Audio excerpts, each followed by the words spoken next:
Howdy, y'all. It is a Georgia football game week. I don't even know if we need to say anything else, guys, but we will. I'm Wes Blankenship, Jake Rowe, Rusty Mansell. Let's talk about Lad McConkey. Gotten a lot of questions about that guy, and seems like you might need to put him on some bubble wrap, man. Just make him the bubble boy from Seinfeld.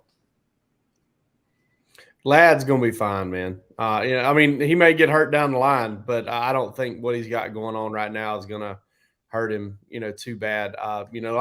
Rusty kind of got it out there. I think he was the first guy to say anything about it. Once we didn't see Lad at practice, he said, listen, if I'm hearing that if Georgia played this week, Lad would go. And then, did some checking on it, found out he's got like some soreness, some tightness in his back. It's been a grueling camp, man. I mean, they've gotten after it, and they, Georgia's banged up going into the season, but because of it, because not necessarily because of the contact and physicality, but how hard they've worked. I mean, apparently, everybody I've talked to this scene practice has heard Kirby Smart mention the word conditioning, or getting in shape probably a dozen times per practice. I mean, it's been pretty prevalent there. So. It's not what you want to hear. It's, you'd love for everybody just to be 100%. But, when you're going into a season, if you want to prep to win a third straight title, you better put in the work. And if you put in the work, some guys are going to get dinged up. Yeah, I don't think Kirby Smart's going to change the way he coaches. I mean, whether you're, back-to-back champs or not champs. I mean, that's just the way he's wired. That's the way he knows to be successful. And I go back to Tate Ratledge on his podcast again. Tate Ratledge says, look, I tell recruits, man, if you're coming to Georgia to chill, this ain't the place for you. We're going to practice. We're going to work hard. We're going to win a lot of games, but it's going to be physical around here, and you're going to work. This is not a place to come hang out and kind of have fun, as he said. So that's the mentality, and I think that's why Georgia – winning back-to-back national championships, people understand that this is the way it's going to be at Georgia, and those underclassmen, the freshmen and those guys are seeing what it takes, because those upperclassmen can tell them right now, this is what's about to happen in camp, and this is why we play in January. Rusty, I want to go back to something you said months ago, and it was the whole idea that let's go to the NFL here real quick. Training camp is as physical as it gets, and it's still not that physical. For some people it is at times, but in the NFL, the contact is down. It's collectively bargained out of the game. Yep. So if you want a physical football player, you better go draft it. Okay. Yep. You're not going to develop that into a guy at that age. You better go get a guy that can do that. Well, Kirby Smart knows that in order to get great football players into his program, he needs to put them in the NFL. And in order to put them in the NFL and give them that extra edge on how to get into the NFL, you practice them hard, you practice the physicality, you teach them how to work, all of those things. And those things get guys drafted half a round to a round higher, maybe in some instances. This is all for the benefit of the program. And I know there are folks out there that are like, man, enough's enough. We got to do this. We got to do that, back off. Hey, it's there are times when your weaknesses are your strengths to an extreme. And this is one of those things that this preseason, that as hard as Georgia works and as physical as they are, and as much as they demand of their players, sometimes those players are going to get dinged up. The good news for Georgia is that one of those injuries, just one right now, it has been considered kind of a season ender, a significant one. That's not, that's a good thing at this point, because it was non-contact. Right, exactly. 100%, Wes. That's a good point. And non-contact on a guy that was probably limited to begin with a foot injury. So ultimately you got these bumps and bruises, but these guys are going to come back. And honestly, shoot, man, who's to say they won't have a little more tread on the tires? I know this. When Kendall Milton was running the ball against Ohio State last year in game 14, like he had a little juice. It looked like a guy that had maybe missed some time and got a little, was able to kind of keep a little bit more tread on the tires than maybe, you would have, expected for a back in game 14. Yeah, he had brand new tires. Yeah, definitely. Branson Robinson, I know he's not playing, but when he came in against TCU, they had to be thinking, right, what the hell is going on? Like, can you get the license plate on this dude? Like, what is this thing coming off the sideline this late in the game? I'll say this real quick. I was very, very lucky and very, very fortunate to probably 4 or 5 years ago. I got to sit with the head scout of an NFL team, and I had questions for him, and I wanted to ask him how they evaluate things. And one of the things that he said I will not forget is about offensive linemen and how the NFL is having problems finding people that can come off of the ball. Not just pass blockers, somebody that can just mirror somebody. Obviously, that's very valuable, but it's still the NFL, and you still got to find people that are physical, that can move people, that can run, just reestablish a line of scrimmage. And if you think about the amount of college teams, they're doing what's best for them, because if you can't find those bodies, you got to throw the ball around all over. But he didn't specifically mention Georgia, but I can assure you the practices that Georgia has, offensively and defensively, but specifically when you start talking about offensive linemen, look at the kids that's been drafted from Georgia. Maybe they think, listen, these guys this is what we need. But the one thing I'll tell you is when we start talking about those physical practices, I'm sure there's some schools that probably try to use that against Georgia, but they can combat that real easy and probably show all kind of information and packets and testimonials from scouts going, we're going to take a long look at you at Georgia because we know we're getting a physical product that knows how to push himself. And those physical practices make sure that those NFL logos shows up out there on Monday, Tuesday, Wednesday every week. Yeah, it's their training camp before training camp. I heard Calvin Ridley speak his rookie year as a Falcon, and he was wearing long sleeves out to a training camp in July. And that was like the story of the training camp because, of course, no real news was going to come out of that. But someone asked him, why are you wearing long sleeves? And he said, well, Coach Saban never let us wear long sleeves at practice. And it just comes down to that rudimentary approach to how disciplined the practices are. He finally had a little bit of freedom and he wore some sleeves. Now, he did some other things too, and that's why he's a Jacksonville Jaguar right now. But that lack of or that discipline rather shows through in little things like that. How much more physical, if at all, was this training camp, do you think, just to keep everybody focused? And that's not just a Kirby thing. I believe that the leaders on the team probably instilled a little bit of that as well. I don't know that it would be any more physical. I mean, this is what you're going to do at Georgia. I mean, they may have some days where maybe Kirby's pissed off and we're going to do a little more. But, I go back to the 2021 SEC championship game, and you guys both covered that. And you remember it, and that coming back after I think they beat Michigan, Kirby finally talked about what it was like those 3 weeks in between. He goes, we didn't sit around and pout. We went to work, and I pushed these kids. And we ran extra and we did all these things. We worked even harder. So that doing things like that and little things like those 3 weeks, because I'll say it, Georgia looked out of shape in that game. And, the players were kind of defense, especially defensive line. Heck, they hadn't played much. They've been blowing teams out. And I think that those 3 weeks in between, I heard those practices, man, they were getting after each other really good. So, with that being said, I don't think it's going to be any different ever, fall camp at Georgia in spring practice. This is what you're going to do. These kids are going to graduate. The next group's going to come in, and they're going to be told from the upperclassmen, hey, you better buckle it up, man, because we're about to get after it right here. And I remember them talking about Tate and those guys on their podcast again. We're talking about they talked to some of the NFL guys, and they were like, yeah, man, we have 5 full pad practices the entire camp of NFL camp. And they're like, dude, we have 5 full pad practices the first 10 days of camp. So kind of tells you the difference. Georgia has 2 a week. Yeah, 2 a week. Yeah, all season long. Yeah.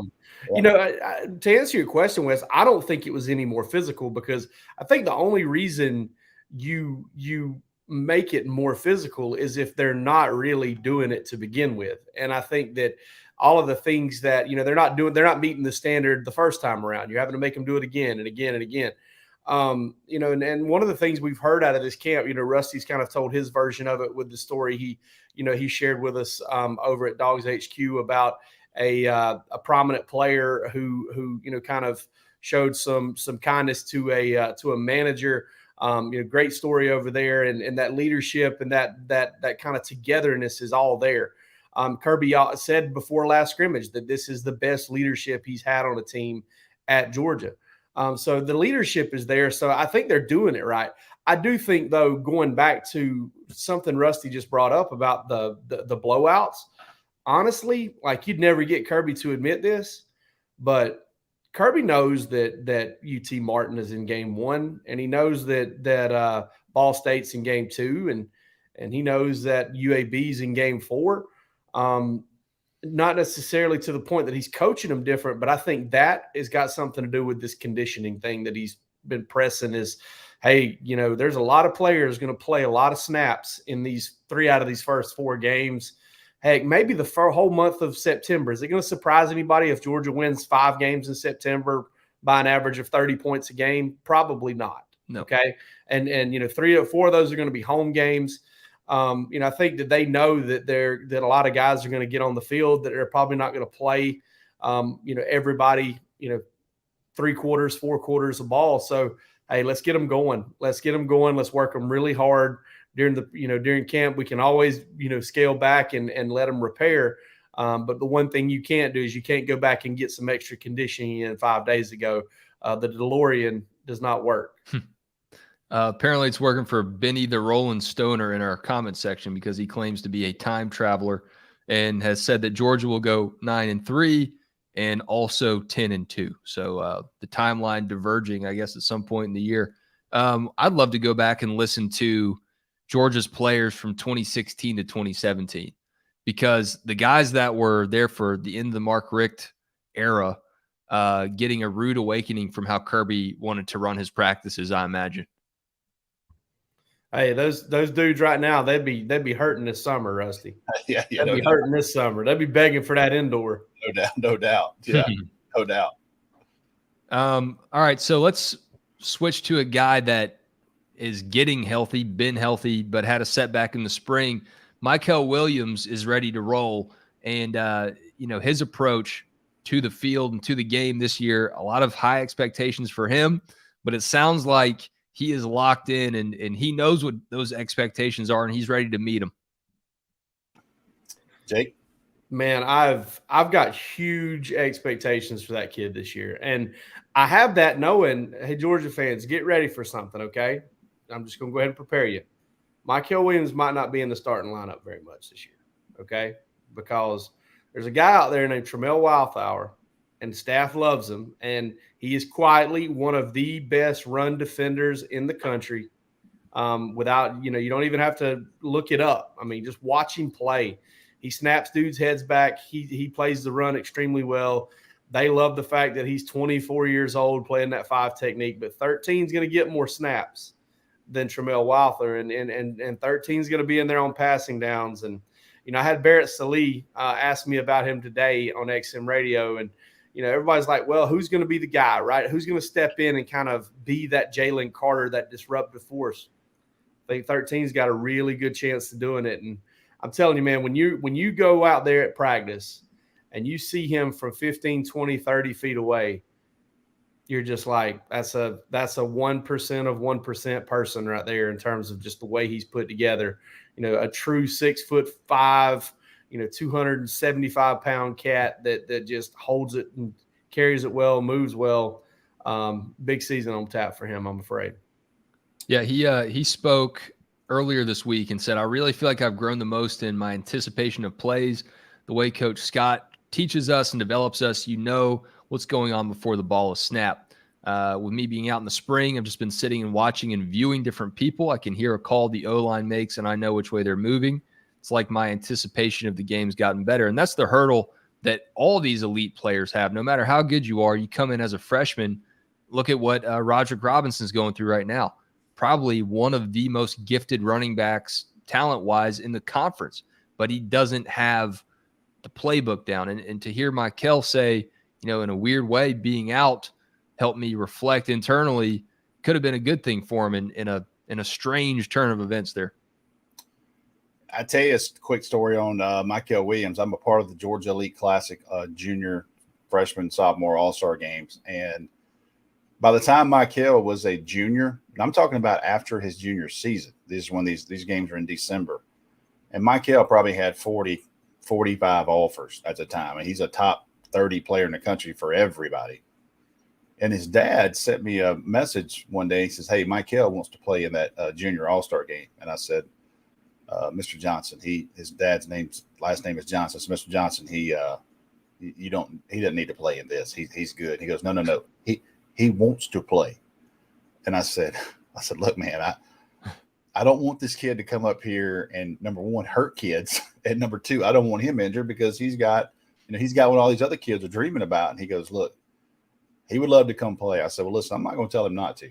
So he comes up here for 3 days in Rome, and number one, he worked the hardest of anybody. He was hustling. He was a great kid in the hotel, no issues. He was happy to be there, and we literally could not run a play when he was in the game on TV. And I remember texting the coach during the second quarter and said, "Hey, man, can we back his reps off a little bit, just so we can get the other team some reps on TV?"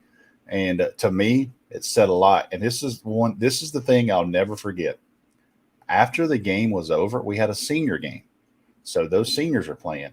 And there's so much buzz about Mykel, what he just did on TV. And I was like, man, this kid's special, And I looked down on TV, and this kid is holding the chains in the next game. He literally did not want to leave the field. He just loves it. And I was like, I hit the talk back in the truck during the commercial. I said, "Is Mykel Williams down there holding the damn chains?" And they're like, "Yeah." I was like, "Oh my God, man."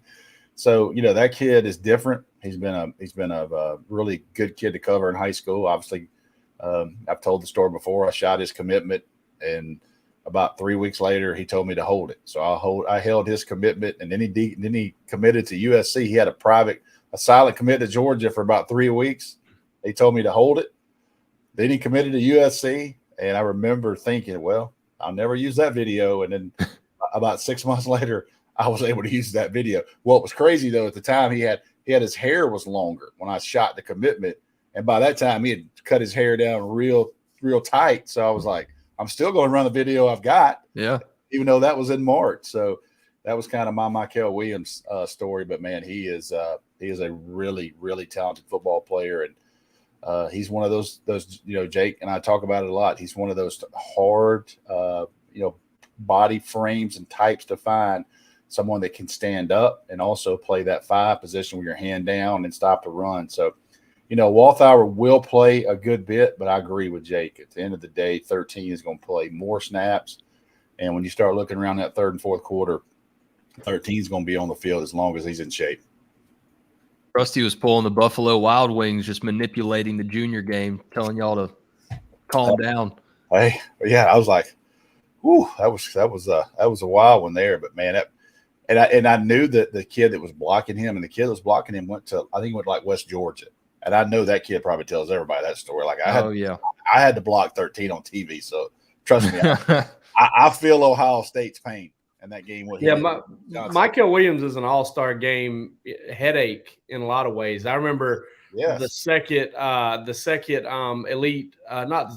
second rising seniors, Carl Lawson, and kind of the show he put on. They couldn't practice, and he kind of came into that a little bit as an unknown. Like, I don't think anybody realized just how good he was, and he wasn't put together like your normal pass rusher. He's a little sawed off. He was compact. He was, around 6'2", ended up having, a phenomenal career. But he was one of those guys, like you were there to see Reuben Foster, or you were there to see Trey Matthews or whoever. And then here comes Carl Lawson. And you're like, Jesus Christ, I'm not going to be able to practice because of this kid. I just remember the coaches just shaking their head and like, all right, get him out. Let's run some plays so we can practice and do something. Mm-hmm. Tomahawk Dog wants to know, Rusty, I'm sure you have more than one of those videos that guys wearing different college colors than he actually ended up playing for. But Tomahawk Dog wants to know any insight how USC changed Mykel's mind for 6 months. I love recruiting stories. Well, his brother, his half brother was out there too at the time, and now he's at Ole Miss. Michael Trigg was a tight end out there, and you know, at the time, it wasn't really that big of a. Here was something that changed the entire game. If you guys remember, if you go back to that March, you remember when the NCAA changed that rule in 2021, where they started letting them take those visits in June, and then you could take 5 visits. So he was done with Georgia behind the scenes, and then about 3 weeks later, the NCAA came out with that rule. And I remember, well, it wasn't just that, Rusty. It was COVID. They opened the doors. They opened the door to let them go back on campus. Yeah, in June. So when they started letting them take those visits, all these kids started decommitting, and he really didn't have to decommit because he was a silent commit. So I remember him calling me that one night on like a Sunday night or something. He goes, "Hey, I'm ready to commit." I go, "Well, am I going to be able to use the video I got?" He goes, "No, I'm going to USC." I went, "Okay."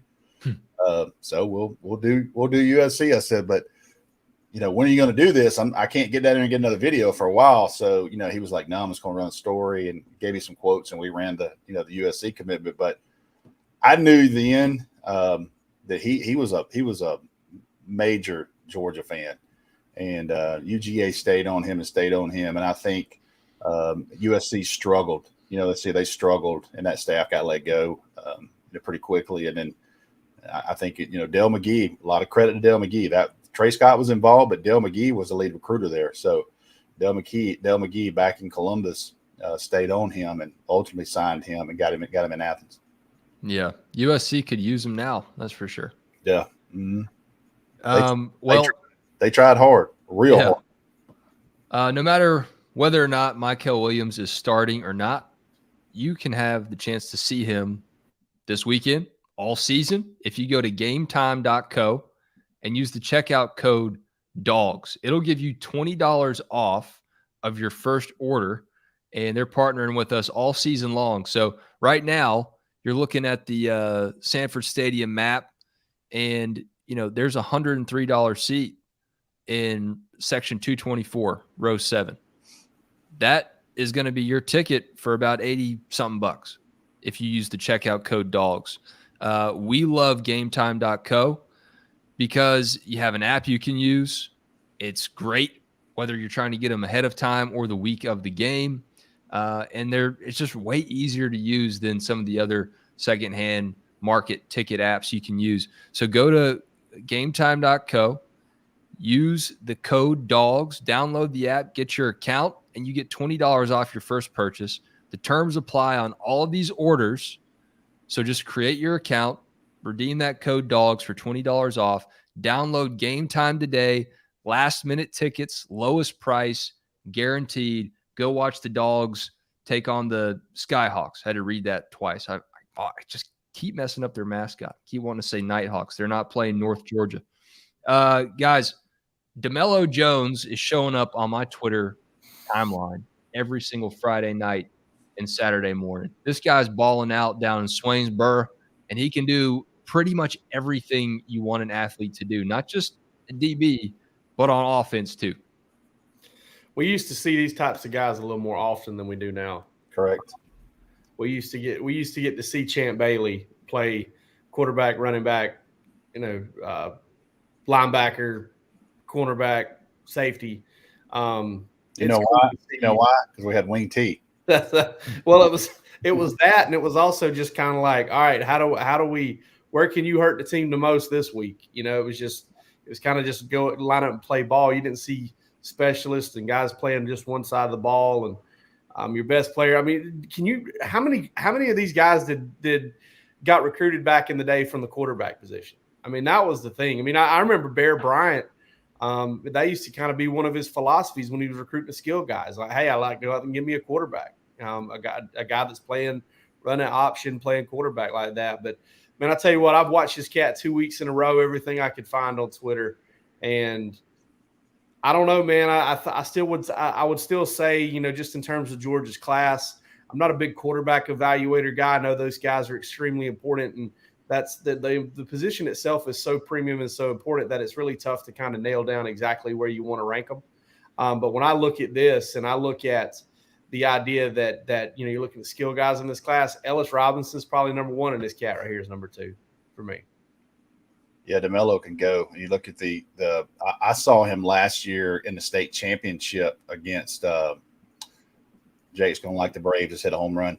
I'll say this, that I saw him in the state championship last year, and I'm telling you right now, I didn't realize how quick he was. I got to watch Miko Hardman play high school football, and had that different gear than everybody else from the quarterback position. And look, you see him throwing the ball there. It's not going to scare you when he throws the ball. And he can pass. He can pass, yeah. So, but that's what scares you when they just toss it to him and you see his athleticism. My high school quarterback I played with, we played in the wing tee. He probably couldn't throw it 15 yards, but you know what he did? He played 10 years in the NFL because he was a great athlete, and he played defensive back as well. So I'm familiar with these type of players. And DeMello, when you see him in person, just how explosive he is, and I think people don't realize how long he is. And Georgia did a really good job of getting in him last year when the buzz started on him as a junior.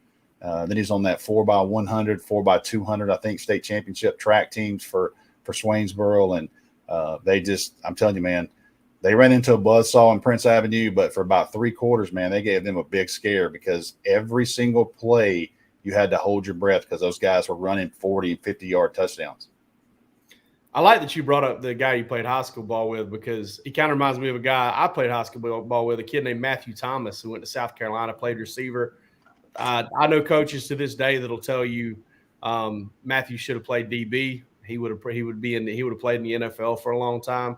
Yep. Fred Smith, who played at Jonathan Smith, as he became to be known, everybody called him Fred back in Homerville, who played at Georgia Tech and with the Buffalo Bills, another guy just like that. And then, Champ Bailey. You used to see him all the time in single A ball, and you probably still do to an extent. But, listen, Swainsboro, not a very big place, speed trap town, no doubt about it. I got a ticket there 3 years in a row.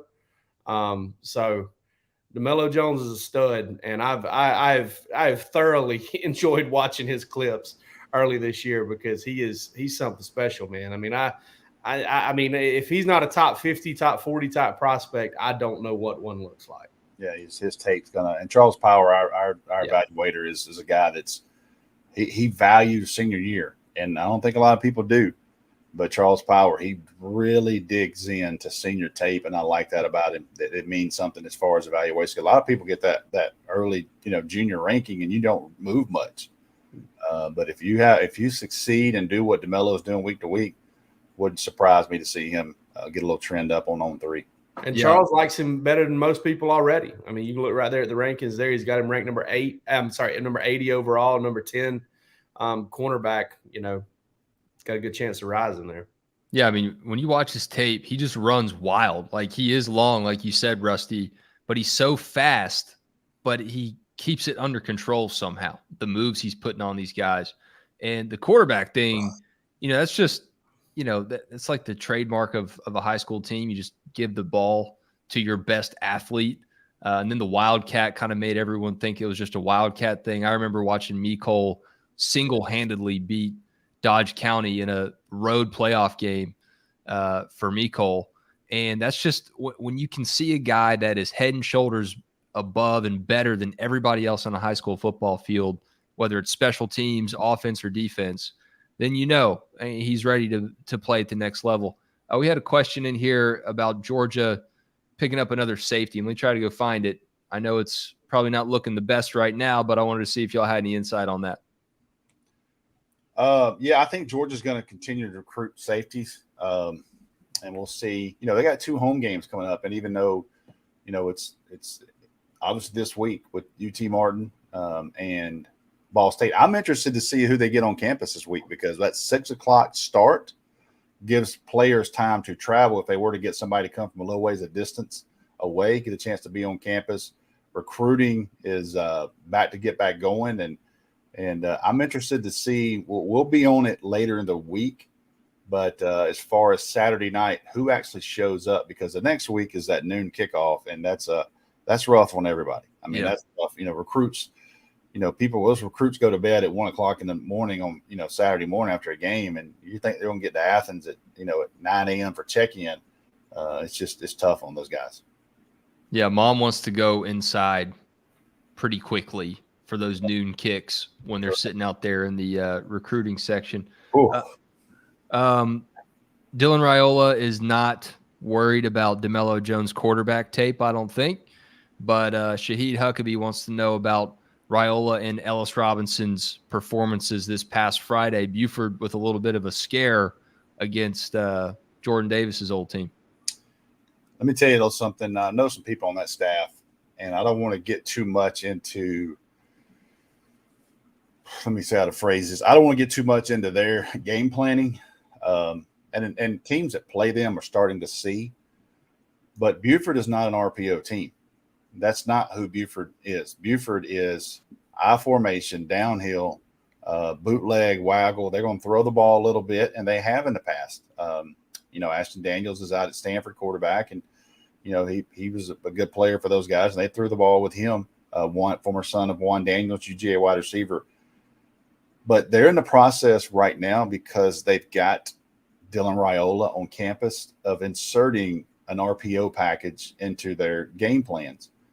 And that's something that takes a while. You just don't put them in there. That's linemen and everybody. So they're right now still in, I would say, phase one of that. And they're still having some busts and those types of things. I've talked to a few people very close to them. And they're said, look, we're still installing. He's only been there.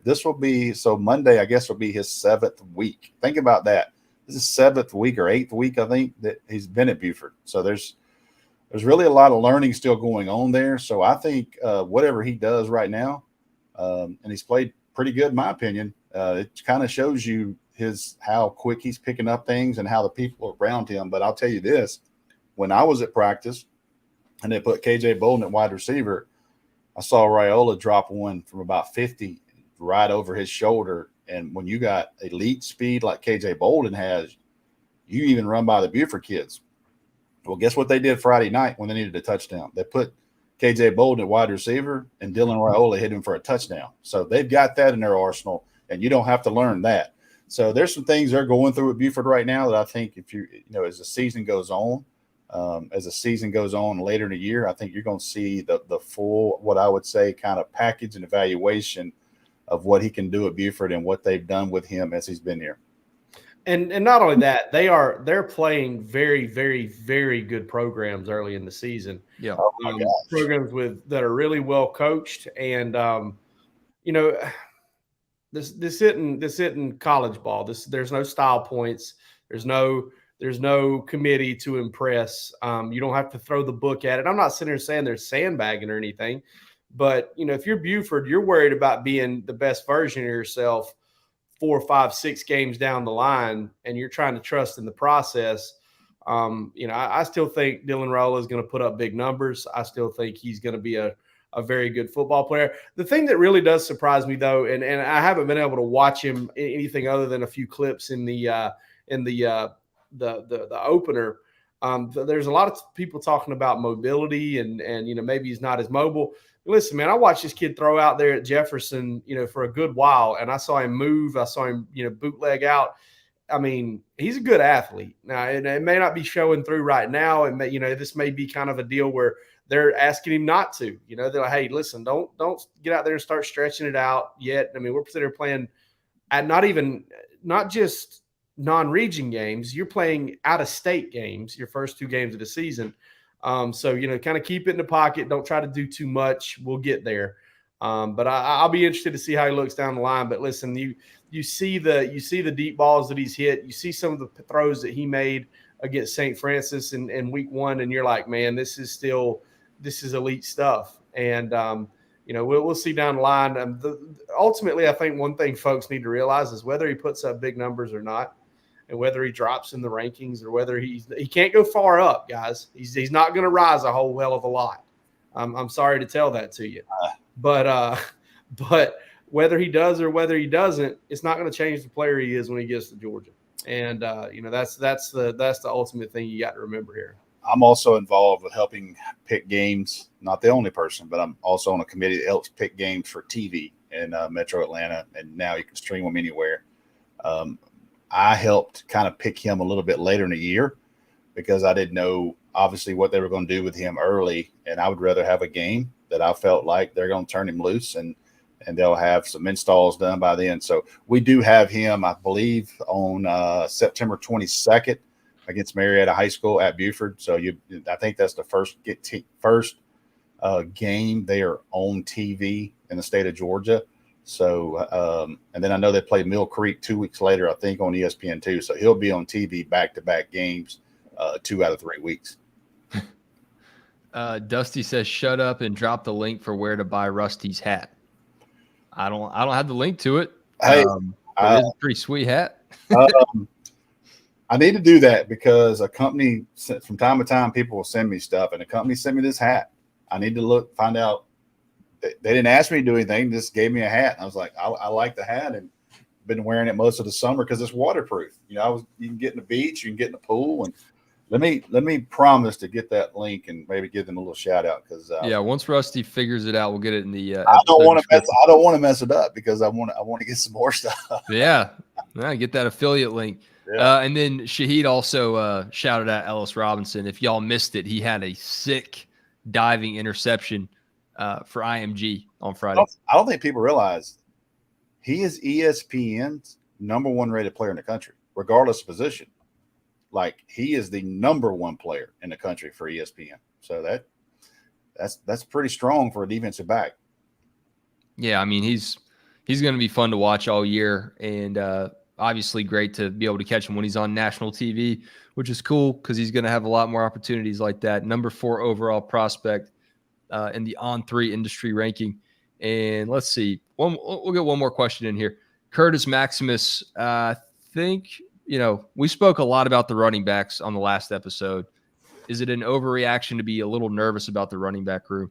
Just to sum up what we said, it's not an overreaction just because of the sheer numbers, and it's not easy to see Branson Robinson go down. That's not fun. He was going to be a load for any defense that Georgia played against. But let's just see what the other guys can do. And let's see, Dejan Robinson he was dinged up. Kendall Milton is trying to get that hamstring right, but they're going to be ready to go. And who's to say Roderick Robinson, Andrew Paul won't be rounding into form as they get more reps through this soft schedule. So it's not an overreaction to be concerned because you haven't had a full stable of guys that are 100%. But it's like we said at the beginning of the show, camp is hard, and Georgia will get through it, and they'll figure it out. And they might be working on some other creative options to get some other guys back there. We will see what happens with that. All right, guys, dog stocks time. I will lead us off here. It is a Georgia game week.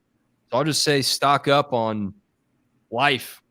I mean, think about the tailgate, a 6 o'clock kickoff in Athens. Yeah, it's still going to be hot as hell, but a night game between the hedges. That's all I have to say about that, man. Jake looks pumped. Yeah. I'll tell you what, I'm thinking about this. Is it going to be darker at halftime of a 6 p.m. kickoff than it would have been for a 3:30 p.m. kickoff in November? I don't know. That's a tight race. Yeah, we need to get a meteorologist on here and see. That's a tight race because, listen, that Tennessee game was – we talk about no night games. That Tennessee game was dark. I mean, it was – and a lot of that had to do with the rain coming in, cloud cover and whatnot. Yeah.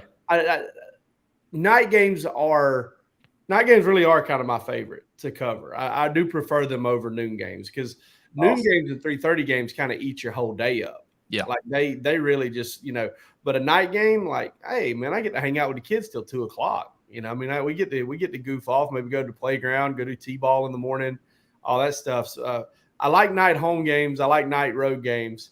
When I'm on the road, it doesn't matter what time it is. It is, that just is what it is. There's no family to hang out with. It's just me and Palmer, and me He's trying like to family. strangle him.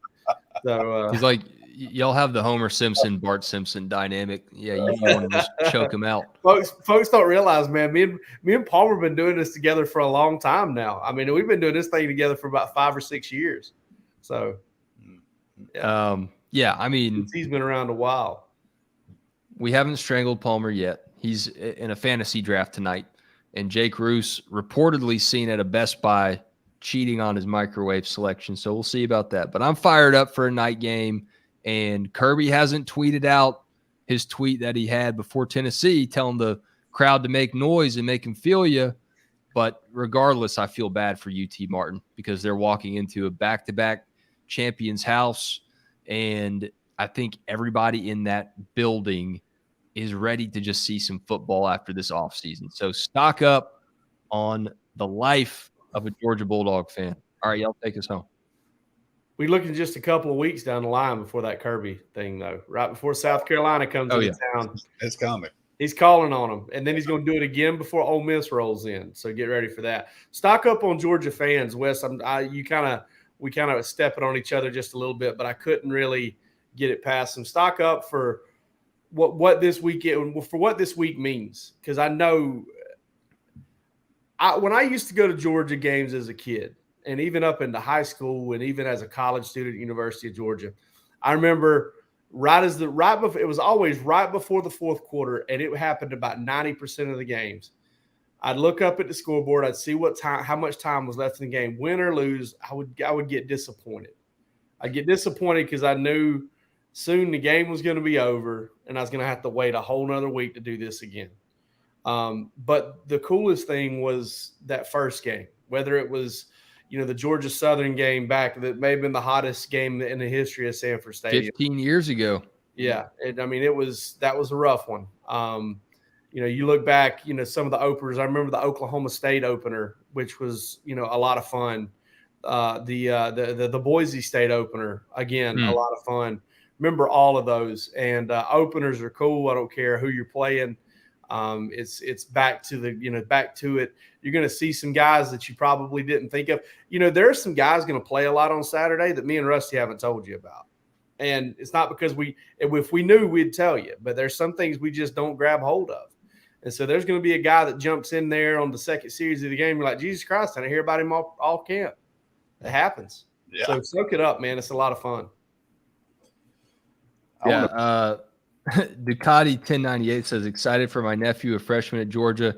He's going to have a great time in the student section at home games. Just tell him to wear like a Camelback full of Powerade or body armor or whatever he needs, because you got to pace yourself in there. Ooh, that 6 o'clock game as a freshman.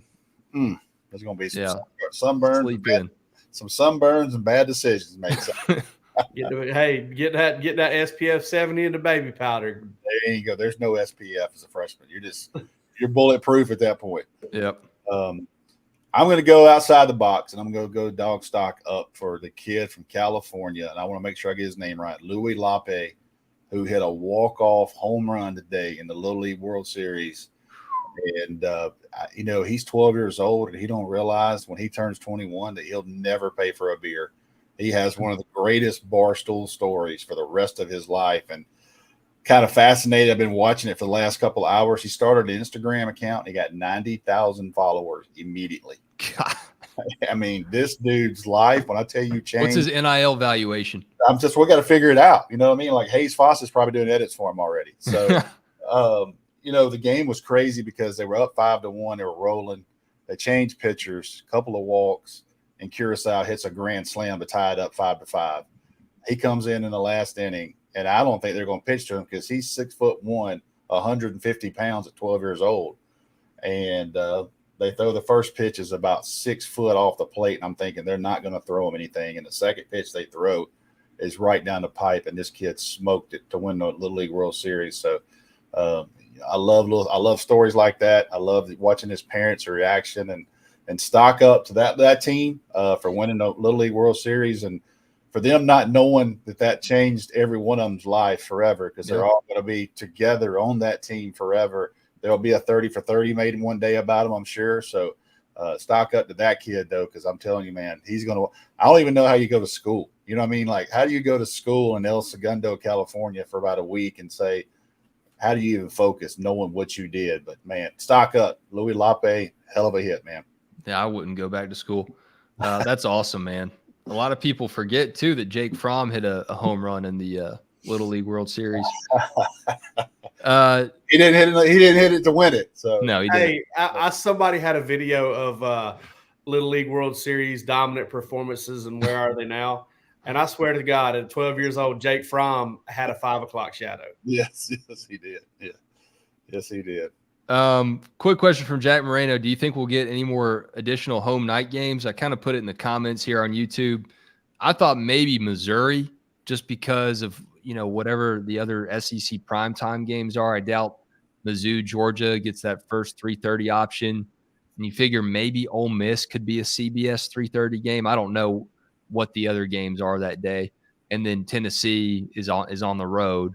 So that's probably going to be 3:30, I would imagine. So I think the best candidate may be Kentucky or Mizzou, but depends on how the old schedule shakes out. Y'all hit like and subscribe. Get us to 10K. We're under 250 subs away from that benchmark. Carry us across the goal line. And so how many we need? 240, I think. So if we get 240 before Wednesday, like Roos does it shirtless, is that the deal? Yeah, I'll agree on his behalf. Roos does it shirtless with the microwave in the background. Oh, God. All Yes. right. We'll say yes.